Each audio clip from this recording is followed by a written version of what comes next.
Gawat, makin panas. BEM seluruh Indonesia ancam gelar demo di depan gedung DPR. Anak buah Habib Rizik Syihab, Novel Bakmukmin, saya dukung BEM seluruh Indonesia untuk menurunkan Jokowi sesuai keinginan rakyat.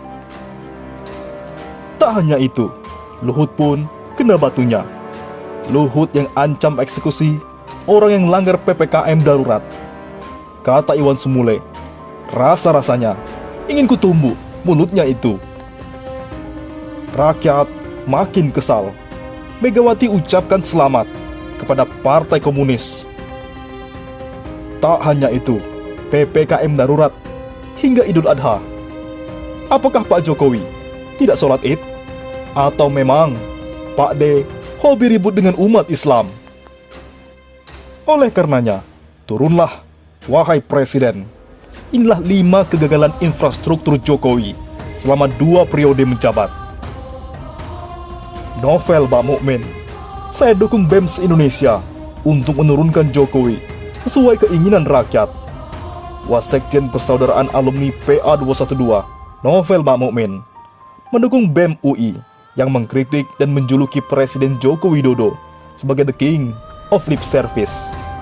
Novel juga menyatakan mendukung BEM se-Indonesia untuk menurunkan Jokowi dari jabatan presiden yang menurutnya sesuai keinginan rakyat. Saya mendukung langkah BEM UI dan BEM se-Indonesia untuk menurunkan Jokowi sesuai keinginan rakyat dan konstitusi, kata Novel kepada wartawan netralnews.com. Dan perlu diketahui, sesuai TAP MPR nomor 6 tahun 2001, Presiden sudah tidak dipercaya rakyat, wajib mundur, sambungnya. Novel kemudian membeberkan alasan dirinya setuju dengan pernyataan BEM UI bahwa Presiden Jokowi kerap mengumbar janji manis, tapi tidak direalisasikan. Sampai saat ini, bukti dari kinerja hanya janji-janji belaka, bahkan diduga untuk menutup janji yang tidak ditepati dengan janji lagi, ujarnya. Sebagai contoh, Novel menyinggung pernyataan Jokowi yang pernah menargetkan pertumbuhan ekonomi Indonesia bisa meroket hingga 7%. Menyoroti soal itu, politisi Partai Demokrat Abdullah Rashid menyambut positif atas pernyataan tersebut. Apabila aksi demo tersebut benar terrealisasikan, Abdullah Rashid menegaskan bahwa Partai Demokrat akan ikut mendampingi BEM se-Indonesia. Rindu melihat mahasiswa datang ke DPR. Ayo kawan-kawan BEM se-Indonesia, kami akan ikut, ujar Abdullah Rashid. Apalagi, rakyat semakin semangat untuk menurunkan, karena Luhut ancam rakyat. Luhut ancam eksekusi yang langgar PPKM darurat. Rasa-rasanya ingin kutumbuk mulutnya itu. Ketua Prodem Iwan Sumule menanggapi ancaman Menko Bidang Kemaritiman dan Investasi Menko Marves, Luhut Binsar Panjaitan, yang akan mengeksekusi kepala daerah yang melanggar PPKM darurat. Iwan Sumule menyoroti penggunaan Undang-Undang Nomor 6 Tahun 2018 kekarantinaan kesehatan dalam menindak pelanggaran PPKM darurat. Dalam keterangannya, Iwan Sumule dibuat heran lantaran Luhut Binsar Panjaitan hendak mengeksekusi pelanggaran PPKM darurat dengan undang-undang tersebut. Sekarang, Luhut menebar ancaman. Katanya, dia akan mengeksekusi kalau langgar PPKM darurat. Hukumnya pakai Undang-Undang Nomor 6 2018, kekarantinaan kesehatan, ujarnya. Padahal, katanya melanjutkan, Undang-Undang Nomor 6 Tahun 2018 tentang kekarantinaan kesehatan itu juga menjamin hak-hak warga yang dikarantina. Ia lantas dibuat kesal oleh ancaman Luhut Binsar Panjaitan tersebut, lantaran seolah tak membaca poin dalam undang-undang yang menjelaskan hak-hak warga negara yang dikarantina. Apa Luhut tak tahu atau tak baca kalau Undang-Undang Nomor 6 Tahun 2018 itu juga menjamin hak-hak warga yang dikarantina? Rasa-rasanya pengen kutumbuk mulutnya itu, tuturnya menambahkan. Di lain sisi, PPKM darurat hingga Idul Adha, Demokrat, Pak Jokowi, apakah Anda tidak sholat Id? Atau memang hobi Pak D itu ribut dengan umat Islam. Presiden Joko Widodo secara resmi memutuskan kebijakan pengetatan aktivis masyarakat untuk mencegah semakin luasnya penyebaran COVID-19.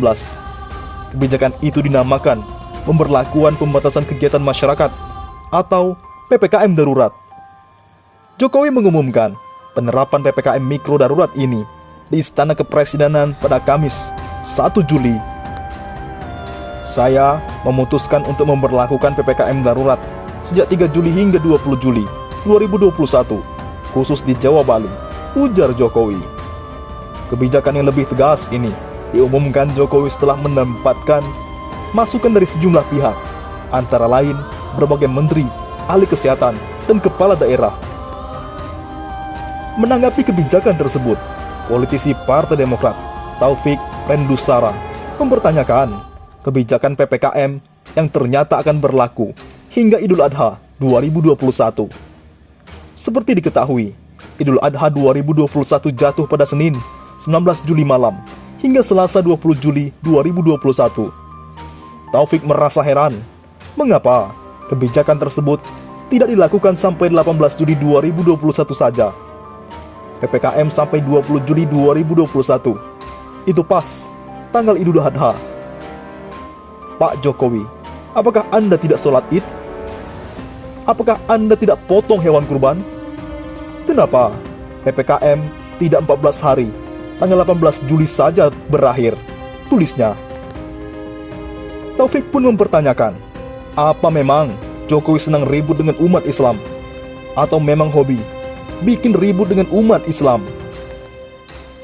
Di lain sisi, sebut Jokowi berwatak kriminal. Joko Edi, jika lengser sekarang, pasti masuk bui. Ex-anggota DPR, Joko Edi Abdurrahman, menyebut Presiden Joko Widodo berwatak kriminal. Tak hanya berwatak kriminal, Joko Edi juga menilai bahwa Jokowi memiliki sifat yang jahat. Hal tersebut ia sampaikan saat menanggapi pemberitaan mengenai pertumbuhan ekonomi mencapai 7%. Menanggapi pemberitaan berjudul Jokowi PD, ekonomi kuartal 2 tumbuh 7%, asalkan, yang diunggah oleh salah satu media online. Joko Edi menilai Jokowi bisa masuk bui apabila dilengserkan saat ini juga. Jokowi, jika berhenti sekarang, saya pastikan masuk bui, kata Joko Edi. Cuitan Joko Edi tersebut kemudian dokumentari oleh salah seorang warganet di kolom komentar. Pak, jangan nakut-nakuti, malah tidak jadi berhenti dia, nambah susah kita, komentar salah seorang warganet. Joko Edi pun menjelaskan mengapa ia meyakini Jokowi bisa masuk penjara apabila dilengserkan saat ini. Jokowi itu ndablek, jahat, dan kriminal. Dia sudah tahu kalau lengser sekarang, ia pasti masuk bui, tuturnya. Menurut Joko Edi, tindakan Jokowi ketika menghadapi sebuah problema merupakan tindakan kriminal ketika menjalankan kekuasaan sebagai seorang presiden. Tingkahnya menghadapi masalah yang dablek dan kriminal dalam menjalankan kekuasaan menjadi faktor yang mendorong dia masuk bui, lanjut Joko Edi.